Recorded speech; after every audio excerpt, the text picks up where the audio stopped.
नमस्कार, मेरा नाम है विवेक सिंह और आप देख रहे हैं संवाद। कोरोना काल में जहां अर्थतंत्र की कमर टूट गई है, कितने लोग बेरोजगार हो गए हैं, और वहीं आज हम मुद्दा लेके आए हैं कि स्कूल के संचालक, निजी स्कूल के संचालक किसी के काबू में नहीं रहे हैं, किसी के लगाम में नहीं रहे हैं, मन चाहे ढंग से पैसे वसूल कर रहे हैं। मैं ही कितने ऐसे लोगों को जानता हूं जो middle class, upper middle class से हैं, उनकी नौकरियां छूट गई हैं, ले ऑफ हो गए हैं और स्कूल का फीस भरना बहुत ही मुश्किल काम हो गया है और स्कूलों ने बहुत ही ज़बरदस्त तरीके से वसूली शुरू कर दी है।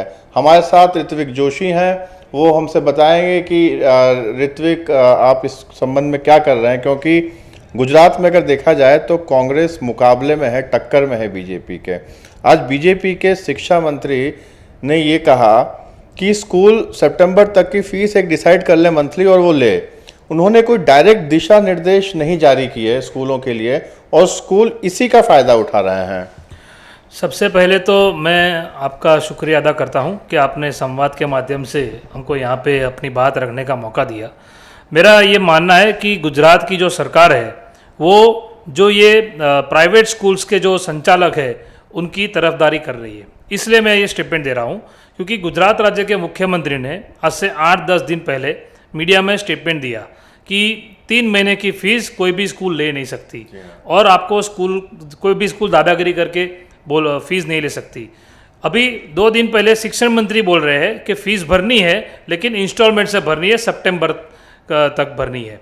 तो यानी मुख्यमंत्री और शिक्षण मंत्री जो बीजेपी सरकार के जो 2 पहिए हैं वही कंफ्यूज है। यानी मेरा मानना है कि ये गुजरात की कंफ्यूज सरकार है और ये हमेशा सिर्फ वोट की राजनीति कर रही है। मैं इसलिए ये बोल रहा हूँ दावे से कि 2017 में जब फी रेगुलेशन कमेटी ये लोग लाए FRC और वो विधानसभा चुनाव के पहले आई, तब इन्होंने गुजरात सरकार ने कहा था कि 15,000, 22,000 और 25,000 का क्राइटेरिया रहेगा और फीस इसके मुताबिक भरनी है। आज आप देखिए कि 15,000, 22,000, 25,000 में छोटे से छोटी स्कूल भी फीस लेने को तैयार नहीं। सभी लोग जो फीस मांग रहे हैं वो अपने मन से, स्कूल की जो मनमानी है उससे मांग रहे हैं। जो फी रेगुलेशन कमेटी है, FRC का जो ऑर्डर है उसको मानने को कोई तैयार नहीं। आज कोरोना जैसा महामारी का समय, संकट का समय, सभी लोगों का धंधा, रोजगार, नौकरी सब बंद था, 3 महीने तक बंद रहा। तो इसमें तो मानवता दिखानी चाहिए, सेवा करनी चाहिए। लेकिन ये प्राइवेट स्कूल्स में, वो गुजराती में वर्ड है कि पठानी रिकवरी करते हैं और पेरेंट्स को ज़बरदस्ती फ़ोन करते हैं, ईमेल करते हैं कि आपको फ़ीस भरनी पड़ेगी। अभी जब 3 महीने सब बंद था, किसी की इनकम ही नहीं थी, तो फीस गरीब और मध्यम वर्ग के लोग कैसे भरेंगे। और ये प्राइवेट स्कूल्स जिनके ऊपर सरकार को कंट्रोल होना चाहिए, लेकिन सरकार तो मुझे लग रहा है कि पीछे के दरवाजे से परमिशन गवर्नमेंट ही दे रही है ये प्राइवेट स्कूल्स को। एक चीज़ तो समझ में आती है, हमारे साथ एक पेरेंट्स भी हैं, एक चीज़ समझ में आती है कि चलिए स्कूल का स्टाफ है, टीचर्स हैं, बच्चों की ऑनलाइन पढ़ाई हो रही है तो आप एक कुछ ट्यूशन फीस ले सकते हैं। मगर कई स्कूल ऐसे हैं जो कि फूड का जो बिल है वो भी रेस कर रहे हैं। बच्चे स्कूल तो जा नहीं रहे हैं, खाना खा नहीं रहे हैं, लेकिन जनक भाई एक चीज़ बताइए आप कि आपके बच्चे भी स्कूल जाते होंगे या आप पेरेंट्स एसोसिएशन से जुड़े हुए हैं, तो कई बड़े बड़े स्कूल हैं, उन्होंने 2-3 दिनों पहले मुझे कई लोगों ने कहा कि फूड बिल तक रेस किया है उन्होंने, जो कि खाना तो कोई बच्चा खा नहीं रहा, वो लोग तो सब घर से ऑनलाइन पढ़ाई कर रहे हैं। इसके अलावा बस का ट्रांसपोर्टेशन फीस पूरा ले रहे हैं। अगर कुछ लेना भी है, अगर नियमों को माना जाए तो ट्यूशन फीस हो सकता है कि टीचर्स की सैलरी करनी हो, मगर फूड बिल, ट्रांसपोर्टेशन बिल। देखिए, फूड बिल के बारे में वो ऐसा बोल रहे हैं कि हमने किचन बिठाया है, किचन के अंदर हमारे जो आदमी लोग काम कर रहे हैं उनको भी सैलरी देनी है, जैसे टीचर्स को दे रहे हैं, इसलिए वो लोग किचन का बिल ले रहे। बट दैट अगेन पूरा नहीं ले रहे, पार्शली ले रहे, ऐसा मैंने सुनने में आया। क्योंकि मैंने मीडिया और ये मैं काफ़ी फॉलो कर रहा हूँ, काफ़ी पेरेंट्स के स्टेटमेंट्स आ रहे हैं, रिकॉर्डिंग्स आ रहे हैं उनके। तो उसमें एक स्कूल का मैंने सुना है अभी लेटली कि वो लोग खाने का भी बिल चार्ज कर रहे हैं और वो भी पार्शली कर रहे हैं, पूरा नहीं, लेकिन पार्शली। पता नहीं पेरेंट्स ने अगर कंप्लेन किया है तो उन्होंने पार्शली कर दिया, पहले पूरा किया। वो मेरे पास कोई प्रूफ नहीं, इसलिए मैं बोल नहीं रहा हूँ इस पर ज़्यादा। लेकिन but yes, I have heard that lot of schools are charging, काफ़ी स्कूल चार्ज कर रहे हैं, ट्रांसपोर्टेशन का भी चार्ज कर रहे हैं। और दूसरा, ऑनलाइन एजुकेशन इसलिए कर रहे हैं ताकि उनको फर्स्ट टर्म की फ़ीस मिले। सबसे बड़ी बात है कि ये लोगों को फ़ीस छोड़नी नहीं है और पढ़ा भी रहे ऑनलाइन इसके लिए ताकि उनको फर्स्ट टर्म की फ़ीस वो क्लेम कर सके। अभी एक बात ले लो कि 1 से 5 दौरान के बच्चे हैं, उनको इतना कोई ज़रूरत नहीं है कि भाई 2 महीना नहीं पढ़ेंगे तो काफ़ी सब्जेक्ट्स निकाल के आप home teaching, home learning schools काफ़ी चल रही है, उस हिसाब से आप एक करिकुलम दे दो उनको फॉलोअप करने के लिए, और एक ऑनलाइन पोर्टल रख लो जहाँ पे वो टीचर्स के साथ रिटर्न में कम्युनिकेशन कर सके, तो भी पढ़ाई हो सकती है। दूसरा, आज जब हम डीईओ ऑफिस भी गए थे, अभी लास्ट हफ्ते या उस हफ्ते पहले हम लोग काफ़ी फॉलोअप कर रहे हैं डीईओ ऑफिस से, तो वहाँ पे भी हमने देखा कि डीईओ से जब हमने बात किया कि भाई अपने सीएम ने बोला है कि 3 महीने की फ़ीस माफ़ी दी है, तो उन्होंने मेरे को सीधा पूछा रिटर्न में है आपके पास कुछ?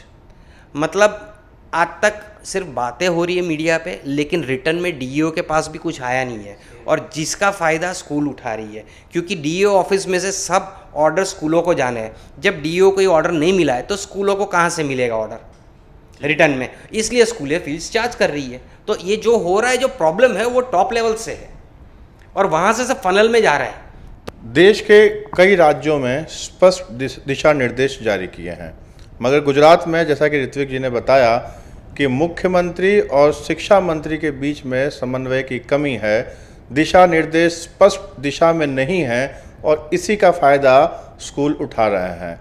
मैं ऋत्विक से दूसरा सवाल ये पूछना चाहूँगा, ये राजनीति का समय तो नहीं है, मगर लोगों की आवाज़ सड़कों पर पहुँचाने की ज़रूरत है, क्योंकि जब सरकार और प्रशासन के कान बहरे हो जाते हैं तो आवाज़ उठाना ज़रूरी ही है।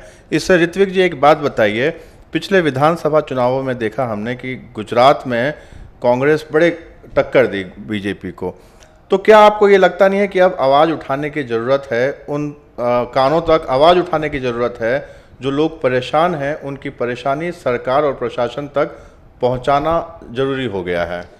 देखिए, कांग्रेस पार्टी तो मजबूती से लोगों की आवाज़ सरकार तक पहुंचाने का काम कर रही है, लेकिन जैसे आज हमारा कलेक्टर ऑफिस का प्रोग्राम था कि हमारे गुजरात प्रदेश के कांग्रेस के अध्यक्ष अमित चावड़ा जी ने अभी बीच में प्रोग्राम रखा था बोल से गुजरात, उसके माध्यम से कांग्रेस पार्टी की डिमांड क्या है कि ये 3 महीने का जो भी सरकारी टैक्स है और स्कूल की जो फीस है, लाइट बिल है, ये सब माफ़ किया जाए। लेकिन गवर्नमेंट ये बात सुनने को तैयार नहीं।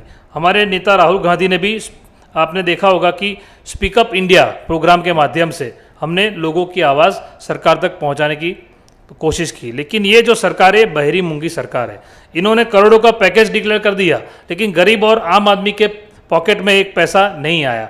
मैं ये बात कहना चाहता हूँ कि कोरोना के समय में, अभी ये जिग्नेश भाई ने एक बात बहुत अच्छी कही कि भाई आज कोविड-19 का जो भी मामला था, तो अगर मुख्यमंत्री ने कोई आदेश ऊपर से बोला, कोई गाइडलाइन दी, तो सभी सरकारी अस्पताल और प्राइवेट अस्पताल में उसका पेपर लग गया कि भाई ये गाइडलाइन से कोविड-19 का हमको पालन करना है। तो एजुकेशन के मामले में अगर मुख्यमंत्री को स्टेटमेंट दे रहे, शिक्षा मंत्री को स्टेटमेंट दे रहे, तो वो ऑर्डर रिटर्न में जो डिस्ट्रिक्ट एजुकेशन ऑफिसर है और जो प्राइवेट स्कूल्स है उनके पास क्यों नहीं पहुँच रहा है? गुजरात सरकार के पास सबकी इन्फॉर्मेशन है, कौन सी स्कूल कितनी फीस ले रही है, वो सब जानते हैं, लेकिन वो चुप बैठे हैं। और हम लोगों की आवाज़ बनकर सरकार के पास हमारी आवाज़ पहुंचाने की कोशिश हमारी जारी है। लेकिन हो क्या रहा है कि आज की रियलिटी मैं आपको बता रहा हूं कि आज 70% पेरेंट्स ने फीस भर दी है और गवर्नमेंट उनको बेवकूफ़ बना रही है, क्योंकि कंफ्यूज है लोग कि मुख्यमंत्री ने बोला है तो डीओ ने बोल दिया कि कोई लेटर आया नहीं, शिक्षा मंत्री बोले कि नहीं आपको हर महीने की फीस भरनी है, तो और स्कूल बोल रही है कि हमने जो डिसाइड किया है वो फीस भरनी है। तो लोग पेरेंट्स कंफ्यूज है कि हम करें क्या, लेकिन जिम्मेदारी यहाँ पे सरकार की है। जो सरकार है वो क्यों चुप बैठी है प्राइवेट स्कूल के सामने? जब बच्चों के एजुकेशन की बात आती है तो कोई भी माँ बाप स्कूल के साथ में, स्कूल प्रशासन के साथ में झगड़े वाले रूप में नहीं आना चाहता है। टकराव कोई भी परिवार या कोई भी पेरेंट्स टालने की कोशिश करते हैं। वहीं सरकार का यह फर्ज बनता है कि सभी लोगों के हितों का ध्यान रखा जाए। वहीं मैं और बात ऐड करके ख़त्म करना चाहूँगा इस टॉपिक को कि जितने भी निजी स्कूल के संचालक हैं वो सार्वजनिक जीवन से जुड़े हुए हैं, या तो वो किसी बड़ी कंपनी के ऑनर हैं या नेता हैं, या सामाजिक जीवन से जुड़कर वो दान का काम भी कर रहे हैं, कैमरे पर कम से कम। तो मैं उनसे ये कहना चाहूँगा कि दोहरी जिंदगी जीने के बजाय आप अपना अवलोकन करें, आत्मविश्लेषण करें कि सिर्फ कैमरे के लिए दान करना ज़्यादा सही है या फिर समाज के लिए सही काम करना ज़रूरी है।